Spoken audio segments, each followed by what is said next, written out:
We've looked at many different ways to get video into our system, but let's talk a little bit about how we can get audio into our TriCaster. So to start with, all of the video formats we've looked at so far support embedded audio. So you can bring audio in using any of these mechanisms, and they can all be used together in a session at the same time. But I want to talk a little bit about some audio-only formats that we can bring into our TriCaster. So this is mainly going to be analog audio, and depending upon which TriCaster model you'll have will determine what analog audio inputs are available. On a TriCaster Mini X or Mini 4K, there are some audio inputs available on the front of the unit. There is one tip ring sleeve mono mic level input, and there's one tip ring sleeve stereo line level input.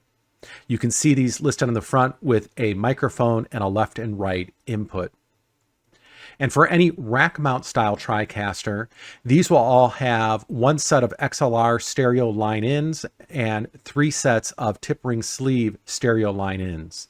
Now in these models, it's important to realize that all of these analog inputs are paired with the SDI input. And I'm going to show you what I mean by that when we get into the demonstration later in this video. Now, these are not the only ways we can get audio into our system. You can also, on all TriCaster models, use the sound card of the computer. So these will be 3.5 millimeter jacks. You can use the mic in or the line in. This will be one of the primary ways to get audio into a TriCaster Mini Go. You can also supplement additional audio interfaces by using WDM or ASIO audio interfaces. These are the two major standards used for audio drivers. So if you were to get an audio interface, something that you might use with a professional audio workstation that connects via USB, you could plug that into the system and use that as an additional input into your TriCaster. And then one other way we can work with audio on all TriCaster models is using an IP audio driver. Some examples of this could be Dante, AES67, or Wheatstone. None of these are included by default, but if you were to purchase the appropriate driver, install it on your TriCaster will be able to participate as a client with these other devices on the network. Let's take a closer look at getting analog audio into our TriCaster system.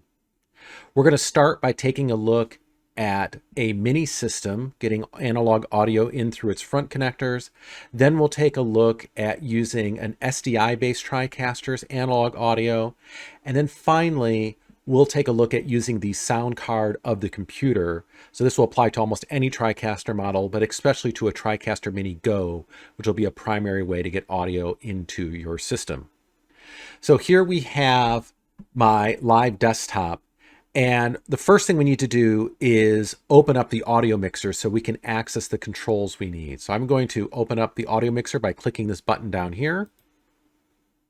Now we can see the audio mixer at the bottom of the screen.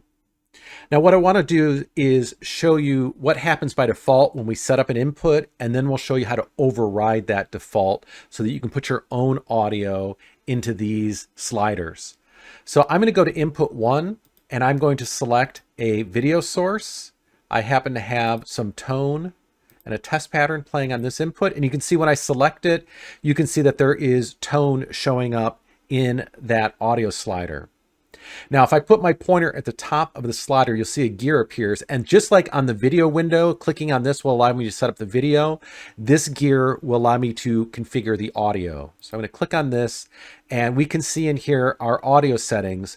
And what I want you to notice to start with is that your audio on every single input is going to be set to this option called follow.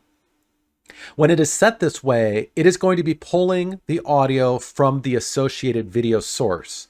So as long as you want the two things together, this would be fine and you leave it this way. But let's imagine that I don't need the audio from this source, or maybe the source doesn't have audio. So I'd like to replace it, this audio that's here, with something else. I'm going to start by pulling in a microphone input on my TriCaster Mini. And that can be done by going to the local category. And then these are all of the options that are available on my Mini. And on the front panel, the microphone will be available in the option called microphone. So let me go select this. And you can see that now this microphone that I happen to have plugged into my Mini is showing up on input 1. Now, what if I want to use the stereo analog line inputs on the Mini? I can go to input 2, click the gear here, and it's going to be the same thing. I'll click on the drop down, go to local, and there is line in. I'll select that. And in this case, I have some music playing in, and you can see that appearing on input 2. Now I'm on a TriCaster that has SDI inputs, and I want to show you how we get the analog audio working on these models.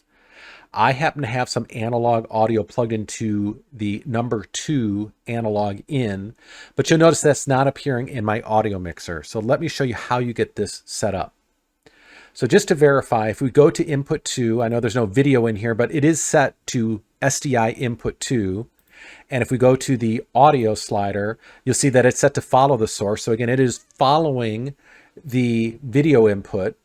The reason we don't see any audio appearing is because it's looking for the embedded audio off the SDI line, which I don't have any audio there.